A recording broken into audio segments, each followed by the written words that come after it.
If you'll turn with me to the book of Daniel. Certainly was the heart of Daniel that he had decided to follow his God.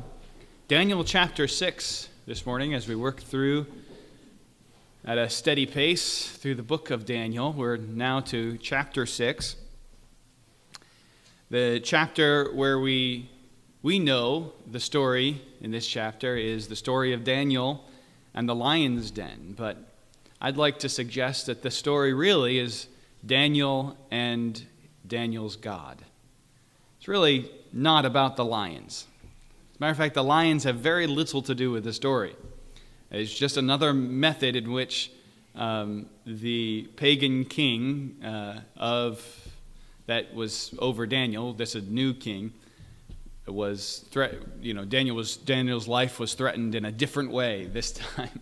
But throughout the book, we've seen that their lives, the lives of the Hebrew children, have been threatened time and time again, and yet God, over and over and over, has rescued them from it. We come now to a time in Daniel's life, which is probably close to his 90th birthday. He is nearly 90 years old. He's not a spring chicken anymore, as they used to say. And we saw in chapter 5 that the Babylonian Empire has crumbled. It really wasn't much of an empire anymore. It had sort of lost a lot of its power by the time we even got to chapter 5, because after the time of Nebuchadnezzar, it became weaker and weaker until finally Belshazzar, who wasn't even the king at the time, he was second in command to King Nabonidus, who was ruling the Babylonian Empire.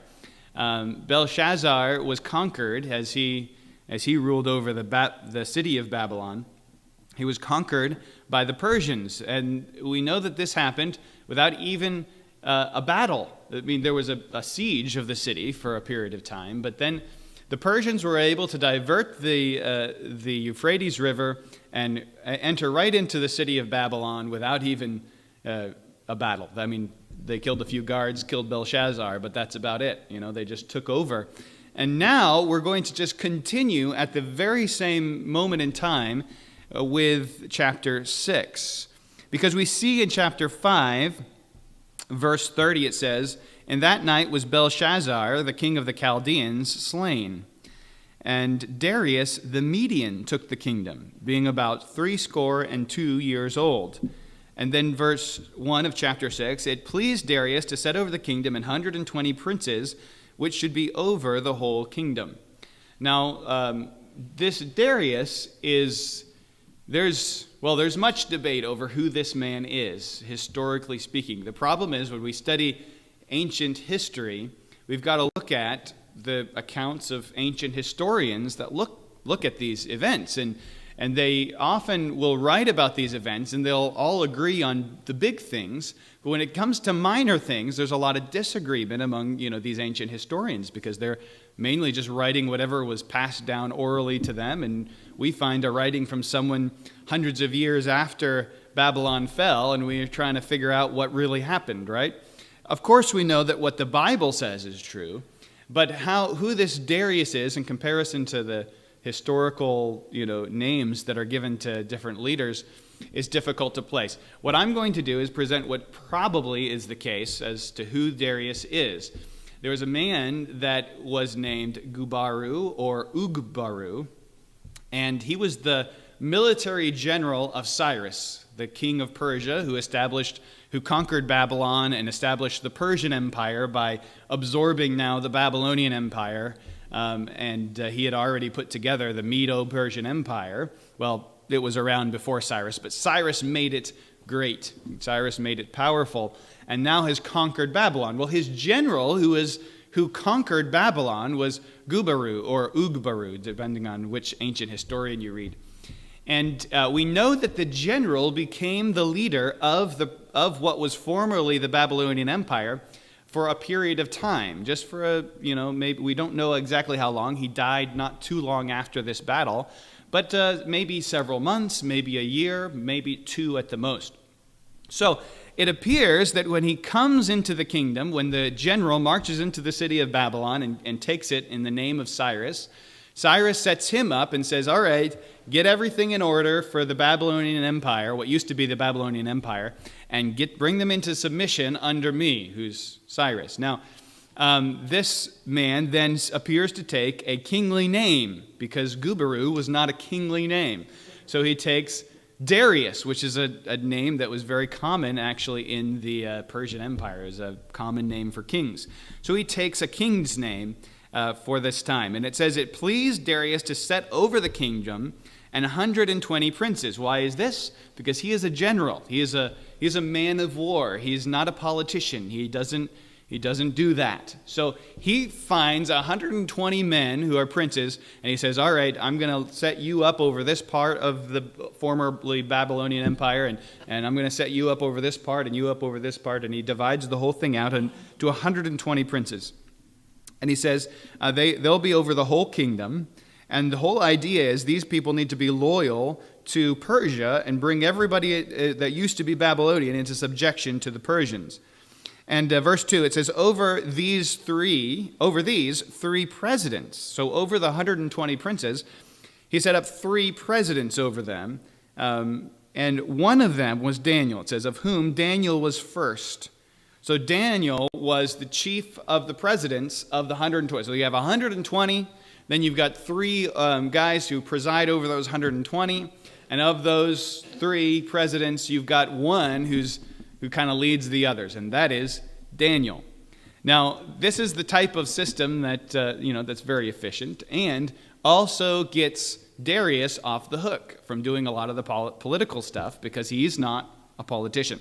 Verse 2, and over these 3 presidents, of whom Daniel was first, that the princes might give accounts unto them, and the king should have no damage. Meaning, he's got to answer to Cyrus, and he doesn't want...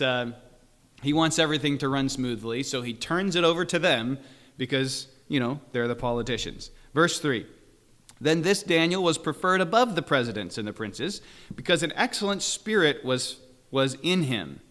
And the king thought to set him over the whole realm.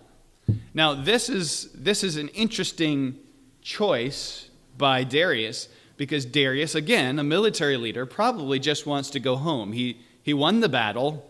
He's got to get everything in order so that he can leave. And it seems to him that Daniel's the perfect guy to take over when he leaves. So he's looking to set Daniel up over the whole realm, which means he's probably bringing Daniel to meet with Cyrus and showing Cyrus how great Daniel is and all of this stuff. And guess what happens also in this first year after Babylon is conquered?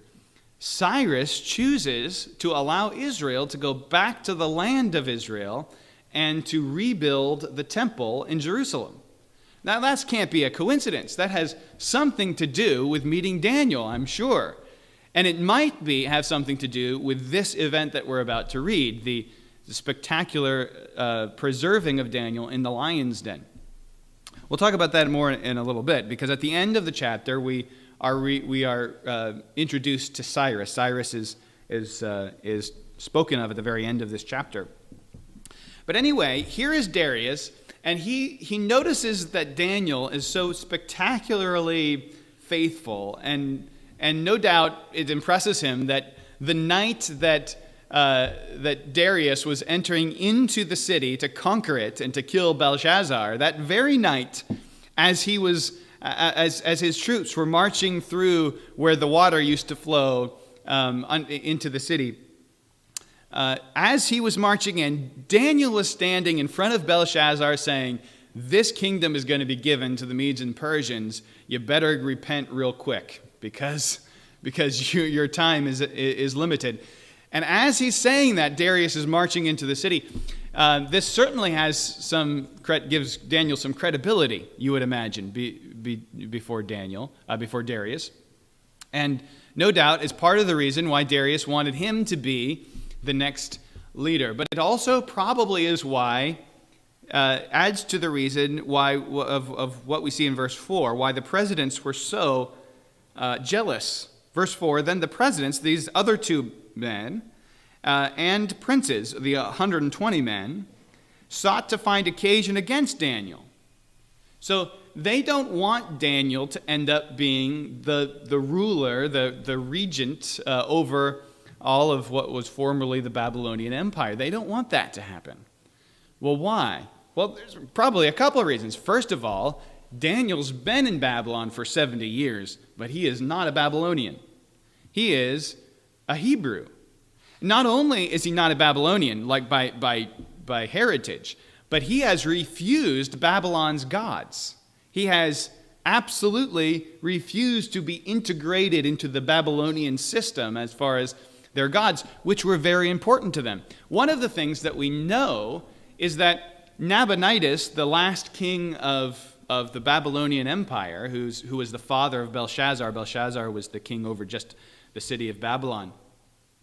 Nabonidus was, for the last 13 years, had been working to institute these new gods in Babylon. He had wanted to oust the old ones and bring in the new ones, and he had all this religious reform he was trying to do, which is probably why Belshazzar was drinking from the cups and from the instruments that were from the house of God in Israel, because he's trying to say these new gods are the gods over all the other gods, and to worship the new gods with the old gods' instruments. But at any rate, Daniel has refused all of these things. And remember, to them, this is not like our society today. Our society today, it's sort of posh. It's intelligent. It makes you smart if you say there is no God, which, of course, doesn't make you smart. It actually makes you a fool. But, that's what our society thinks. But in their society, that wasn't the case. In their society, it was follow the gods of Babylon. That makes you important. That makes you special. That makes you, the smart one.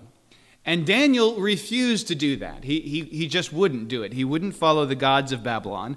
And he was a Jewish boy, and also he was a traitor to Babylon. And he sided with the Persians, not with the Babylonians. So you can see there's a host of reasons why these 122 men don't like Daniel and don't want Daniel to rule over them as the regent over Babylon. So it says, the presidents and the princes sought to find occasion against Daniel concerning the kingdom, but they could find none. Now, imagine this. 122 of the most powerful men in all of Babylon are looking for dirt on Daniel, and they find none, like zero. That's pretty spectacular.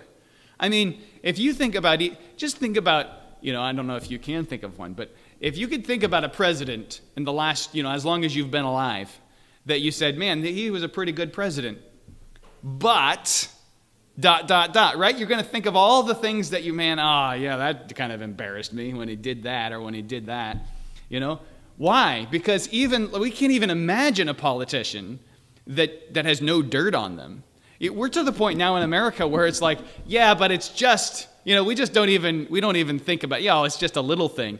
They couldn't find even the smallest thing to accuse Daniel of. Daniel's been in Babylon for 70 years, and most of those years, he has been, a very important, high-profile person, except for the first 3. For 67 years, he's been a very important, high-profile guy in Babylon, and they can find nothing on him. Now, that's saying something about Daniel, his character. Notice what it says at the end of verse 4, for as much as he was faithful, neither was there any error or fault found in him. Those two words, error and fault, have the idea of sins of commission and sins of omission, meaning there was nothing that he was supposed to do that he wasn't doing, or things that he wasn't supposed to do that he was doing. I mean, it was just all the T's were crossed and all the I's were dotted. Then said these men, we shall not find any occasion against this Daniel. This Daniel guy. You could hear the disdain in those words. We shall not find any occasion against this Daniel, except we find it against him concerning the law of his God. What an interesting tactic. They said, if we want to get rid of Daniel, we're going to have to make following the law of God illegal. because that's the only thing. It's the only way he's ever going to disobey the laws of the land, is if the laws of the land go against the laws of his God. We know this much about Daniel. He's radical about God, and he is not going to back down. And if we can get a law passed that makes it illegal for him to follow God, and he backs down on following God and becomes more Babylonian, well, then we win, because we get to control him. We know how to control him. And if he doesn't back down, then we win.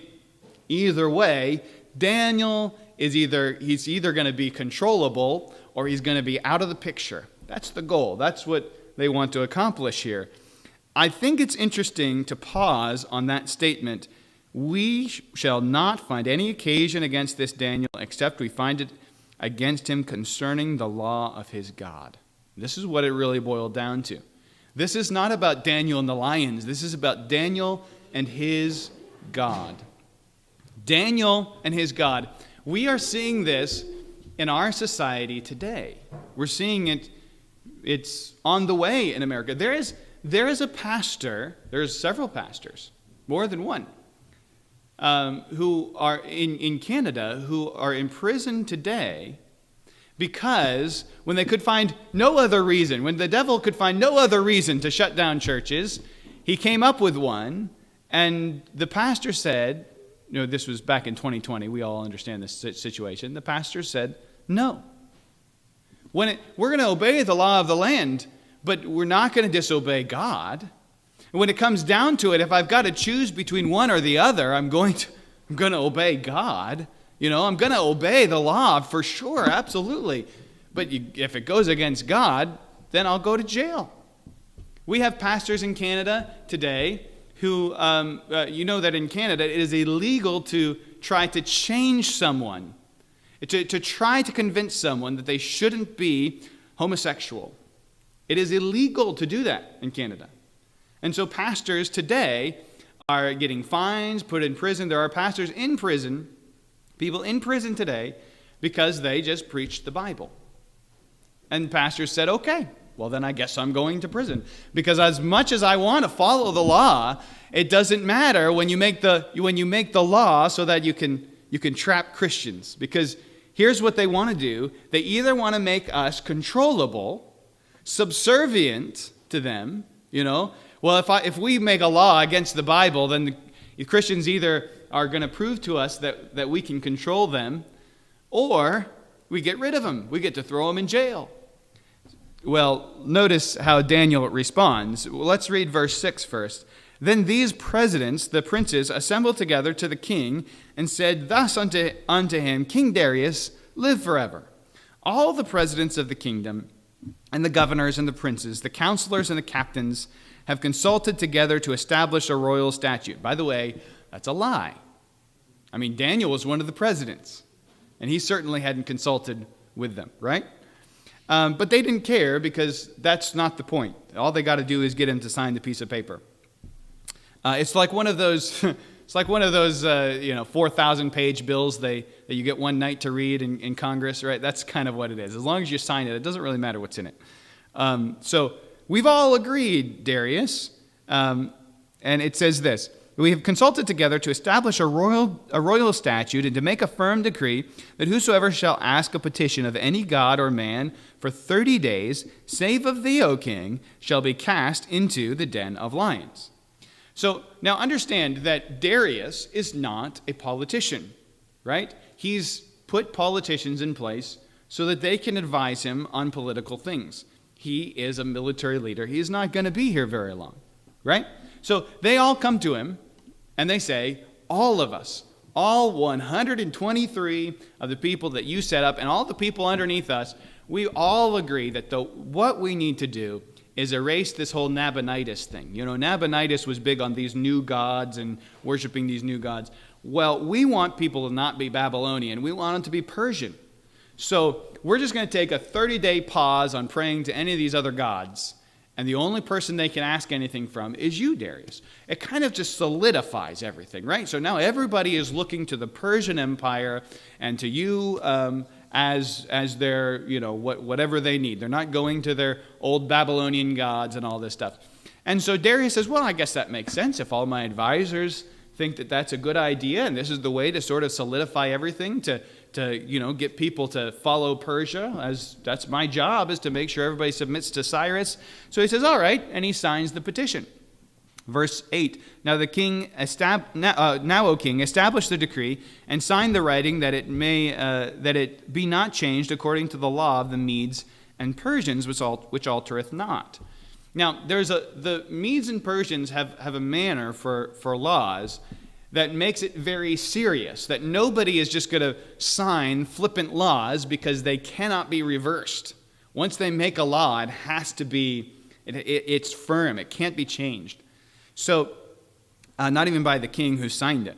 So now they're asking him to sign this according to the law of the Medes and Persians, not like a Babylonian law. Let's make this an official Medes and Persians law, right? Which altereth not. Wherefore King Darius signed the writing and the decree. Sounded good to him, just for 30 days, that you just take a pause on worshiping all those gods that Nabonidus was trying to push down your throat, and let's take a pause on that. And let's look to the Persian Empire as your source and your benevolent, dictators, if you will. So he signs it. He doesn't think anything of it, especially if all the presidents agreed. Surely, if Daniel agrees to it, he should listen to Daniel. He likes Daniel. He's in talks with Cyrus about having Daniel become the next leader in Babylon. Verse 10. Now, when Daniel knew that the writing was signed, he went into his house, and his windows being open, they didn't have glass windows back then. They would have had shutters, So without the windows being open, nobody could see him. So he goes into his house, and he makes sure to open the windows so that people can see what he's going to do. He goes into his house, he opens up the windows, the windows being open in his chamber, towards Jerusalem, meaning he opened the windows that faced towards Jerusalem. Remember all the way back when the temple was built, when King Solomon built the temple, and he prayed and asked the Lord that if anyone would pray towards this temple when the land is in great need, that God would hear their cry and heal their land. Well, there's no doubt, there's no temple anymore, but their land is certainly in great need. The Israelites have been carried captive. There is no Israel at the moment in the land. And so Daniel's going to continue to pray. Also, remember what David said in the book of Psalms, that he said, evening, morning, and at noon I will pray and cry aloud unto thee. Well, Daniel has taken this as his pattern. Now, when Daniel knew the writing that was signed, he went into his house, and his windows being open in his chamber towards Jerusalem, he kneeled upon his knees 3 times a day and prayed and gave thanks before his God as he did aforetime. Now, Daniel could have done it with the windows closed. He could have done it just once and maybe got away with it. But 3 times a day, at the scheduled time, like he always would, he didn't change a thing. Not a thing. He didn't try to accommodate this law. He didn't try to hide the fact that he was breaking the law. He said, I'm going to follow God, and that's just that. And it doesn't matter. We're in a place in our country where what they're trying to do, we can see this, right? We can see the landscape of our country changing. The goal is to make it illegal to believe the things that we believe, or at least to believe them openly and publicly. That's the goal, right? We can't. Now, by the way, that's a good thing. The only reason they resorted to that with Daniel is because they couldn't find anything else that they could accuse him of. And the only way that seems that the enemies of God can shut up the Christians is by making it illegal to be a Christian, or at least illegal to be a Christian who follows the law of God, who actually thinks that God has the right to tell us what's right and wrong. And so we see it more and more. We see now, if you say that a transgender woman, who's not a woman, is a man, but if you say that a transgender woman isn't a woman, an actual woman, then you are committing violence against them. That's what they say. You are committing genocide against them by not saying that a man is a woman when they're a man. That's the society we live in. Why are they saying that? Well, they're saying it because they're trying to get to a place where they can make a law against it.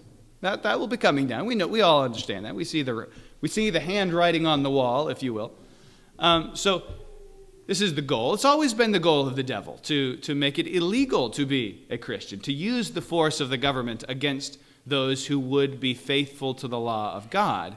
Because the problem with the law of God is that it doesn't appear to be a bad thing to most people. The devil really has to work hard to get people to actually hate what seems to be a very good law. And of course it is good. We have it written in our hearts. We know with our own conscience that these are good things. Thou shalt not kill. We just kind of know this is right. This is holy. We have it written on our hearts. And so the devil, what he'll do is he'll try to find a way. It's been his tactic for ages. We see it all the way back here in the time of Daniel. He's got to find a way to convince people to make something out of the law of God illegal. So that way he can get the people who stick to the law of God thrown in prison or get them to submit. If only he could get them to be moldable, to be whatever he wants to make them, then that'll be good too. Well, Daniel's not playing the game. He doesn't budge an inch. He doesn't even pray just once. He doesn't change his schedule. He doesn't close his window. He says, all right, then throw me to the lions. It's been a good life. I'm 90 years old. It's about time, And you see here that he's faced with a very similar situation as his friends, Hananiah, Mishael, and Azariah, back in chapter 3 when they were faced with the fiery furnace, right? They said, okay, well, if that's the choice, bow down to the image or be thrown into the fire, then all right, let's jump in that furnace. That's our only two choices, because we're not going to disobey the law of God. We're not going to pretend like God doesn't have the right to tell us what's right and what's wrong. We're not going to pretend like we can just change what's right or what's wrong based on what everyone feels. We're not going to pretend that making some sort of a law to make it illegal to follow the law of God is somehow valid in any way. The worst you can do to us is throw us in prison or put us to death. And prison is a very temporary thing for a Christian because we're free for all of eternity as soon as we die. And death just gets us there quicker. So, what are you going to do to us? This is what Daniel had to determine many years before. By the way, we're not gonna just go through our lives hunky-dory and then all of a sudden be faced with a law that tells us you can't follow God and we're just going to, disobey the law to follow God. We've got to decide ahead of time. At some point, we've got to determine that when it comes down to it, we're going to follow the laws of the land as much as we possibly can. And I mean that 100%, as much as we possibly can, we follow the law of the land. That's Romans chapter 13, right? But when the law of the land counters the law of God, there's not even a question. We don't even stop to ask ourselves what we're going to do. We just go into our house, we open up the windows, and we pray. We just continue to do it. We just continue to do what God has told us to do. We're continuing to be faithful to God. This is how we respond. When they make it illegal to follow the law of God, we just follow the law of God. That's when we become illegal. That's okay. Because their law is not the important one. It's God's law that is. I'm more concerned with pleasing God than I am with pleasing anyone else, or at least I should be. And if I'm not, I need to change. Verse 10 now. When Daniel knew, verse 11 actually, we're going to keep reading the same verse over and over. We'll never get anywhere. Verse 11, then these men assembled and found Daniel praying. Aha, we got him. The guy who was going to be the next ruler of Babylon, we can put him to death. Found Daniel praying, making supplications before his God. Oh my goodness. You think that Daniel would see them down there, all congregating to watch him pray, and he'd say, well, maybe I won't pray this time, or maybe I'll just pray on the inside and just, maybe while I'm... No, it's, they're watching me. Good. Get a little closer. Make sure you get some pictures of this, Draw a picture. I guess they couldn't take a picture back then. Verse 12. Then they came near and spake to the king concerning the king's decree. Now imagine what Darius is thinking here, because he's just going along with what everyone says. It says, hast thou not signed a decree that every man that shall ask a petition of any god or man within 30 days, save of thee, O king, shall be cast into the den of lions? The king answered and said, the thing is true according to the law of the Medes and Persians, which altereth not. So the king says, yeah, I did, yeah. Then answered they and said before the king that Daniel, which is of the children of the captivity of Judah, notice their disdain in their words, he's not really a Babylonian anyway, regardeth not thee, O king. Well, that's just silly.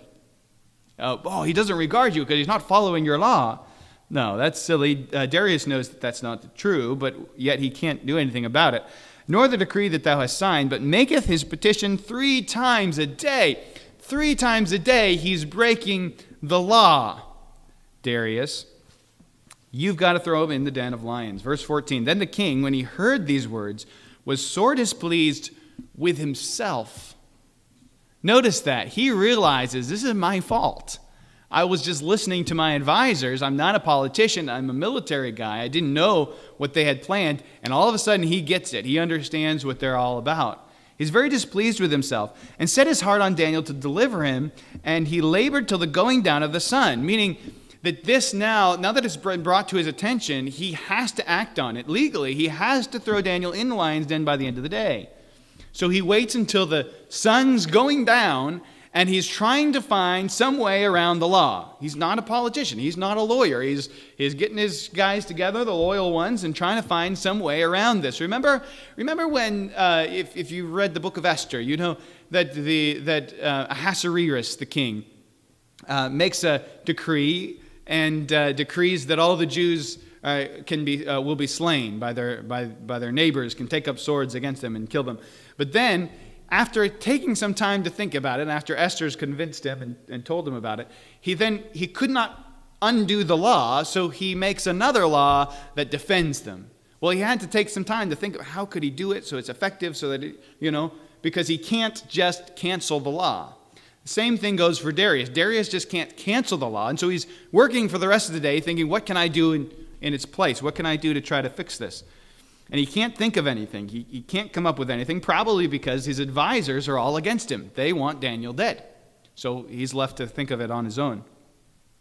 Here's what it says next. It says he was there till the going down of the sun, verse 14, to deliver him, verse 15. Then these men assembled. It's the end of the day. They said, all right, king, it's time. Have you thought of anything yet? Then these men assembled unto the king and said unto the king, know, O king, that the law of the Medes and Persians is that no decree nor statute which the king establisheth may be changed. Then the king commanded, and they brought Daniel and cast him into the den of lions. He said, you're right. There's nothing I can do. And so they bring Daniel, they cast him into the den of lions. Now the king spake and said unto Daniel, thy God, whom thou servest continually, he will deliver thee.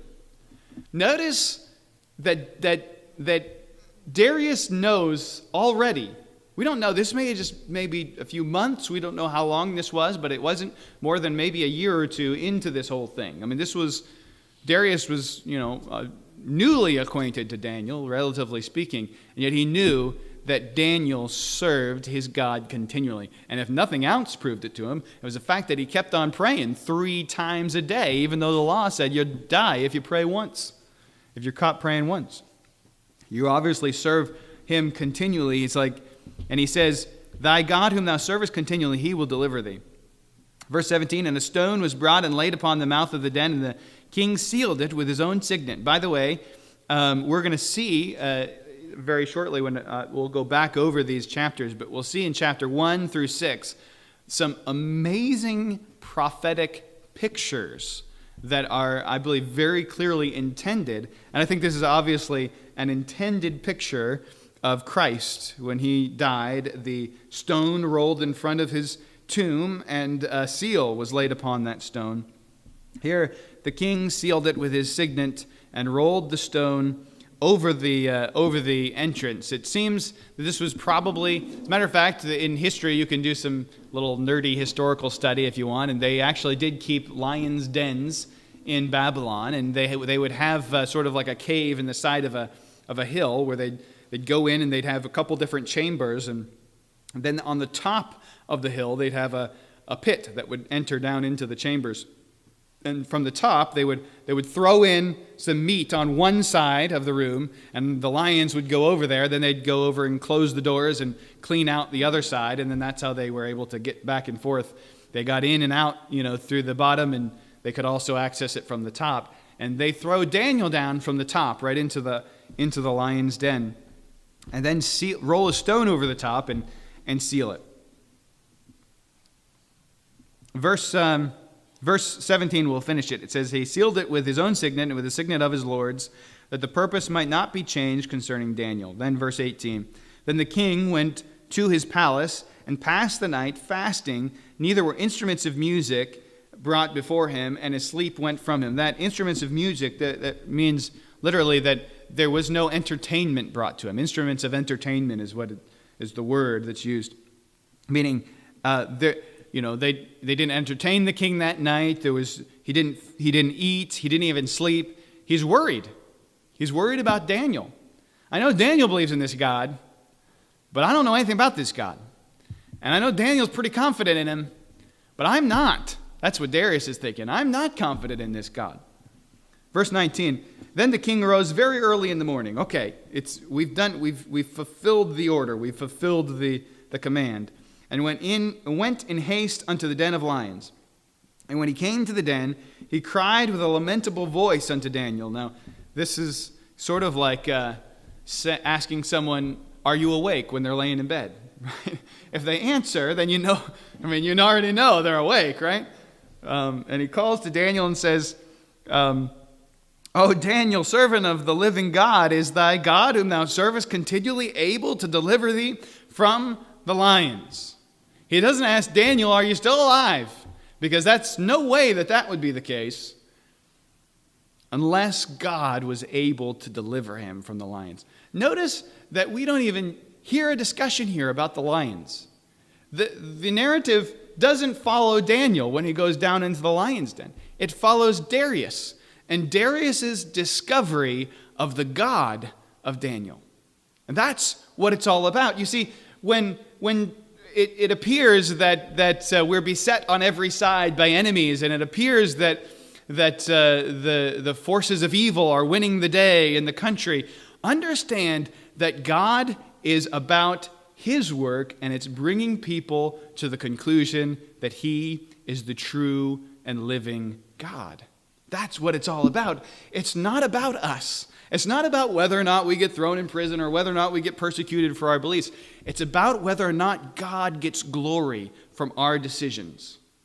If I make a decision that's going to dishonor God, then that's far worse than me making a decision that honors him, that causes me to be thrown into prison.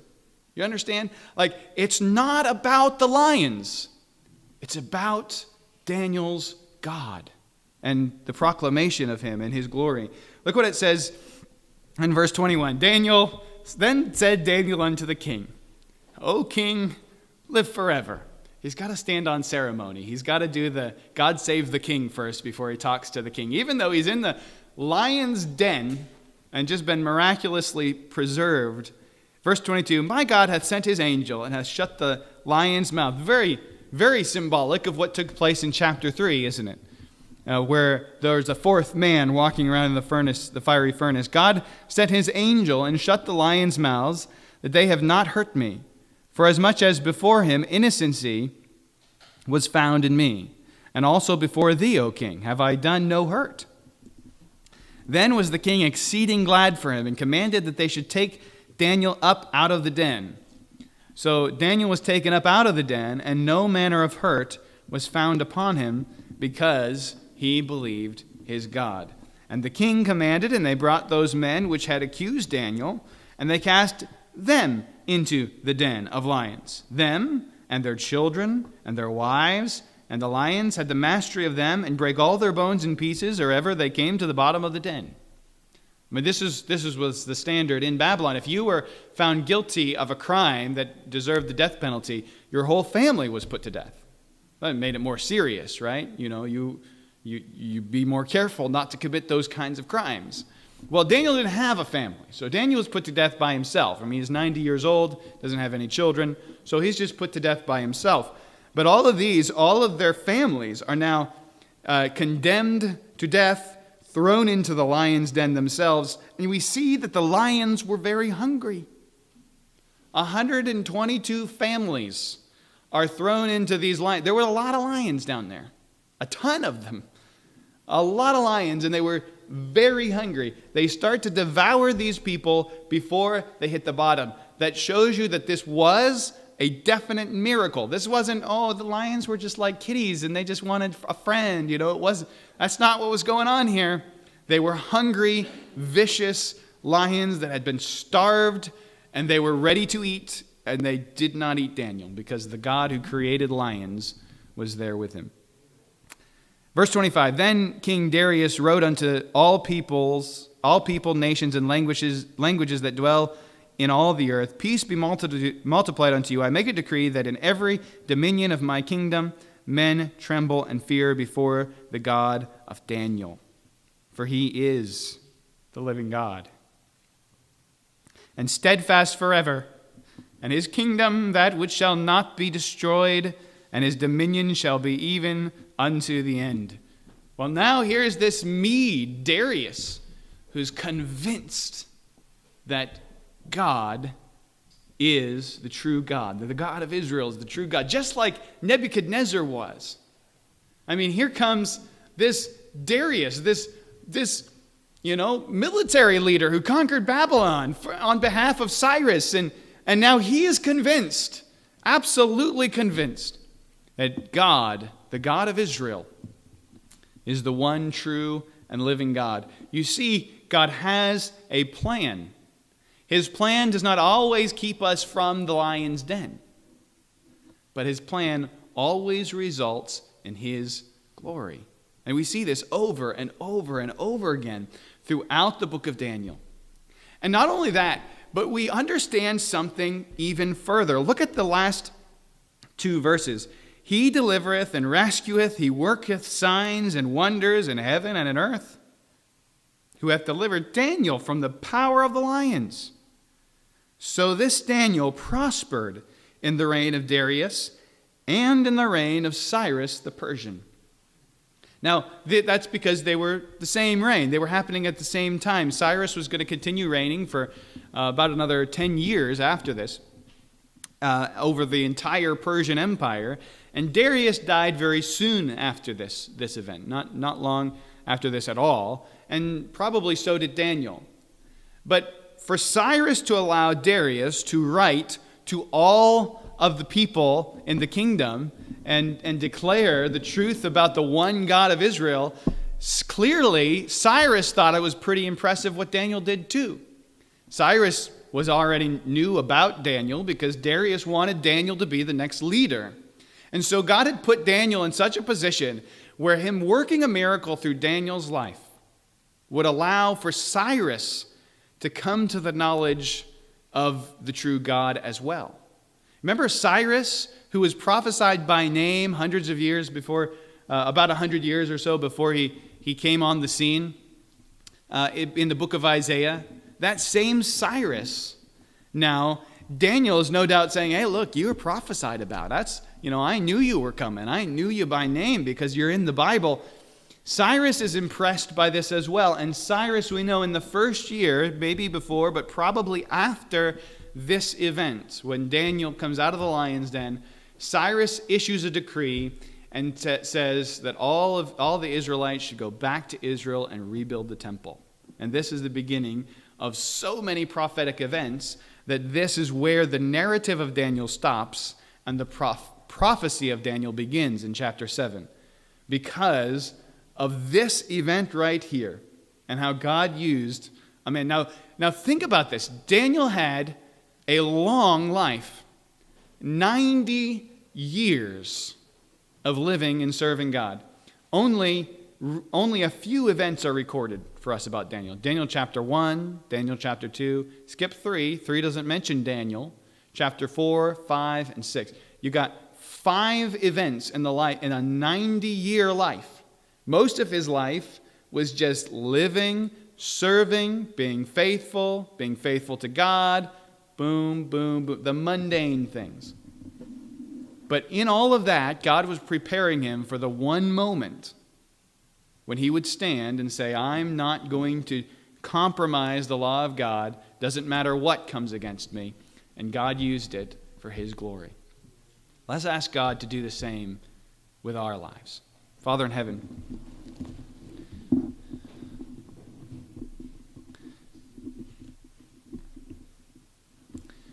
I don't feel very worthy to preach a message like this or to be used by you to bring glory to your name. But I suppose neither was Daniel. Neither are any of us. Lord, help us. We don't know what you have in store for us. But whether it is a lion's den or a fiery furnace or just prison or whatever it is that we face, I pray that you'd use us. That we would fear displeasing you and dishonoring you more than anything else. That in our hearts we would decide today that your word and your law would be the most important thing in our lives. That pleasing you with our actions, with our choices, would be more important than our own comfort, more important than our own pleasure, more important than our own friends and family, and what they think about us, more important than anything any man can do to us, because it is better to trust in the Lord than to put confidence in man. I pray that you do this great work in our hearts. Help us to be the Christians that can bring you honor and glory by being faithful to your word. We pray these things in Jesus' name.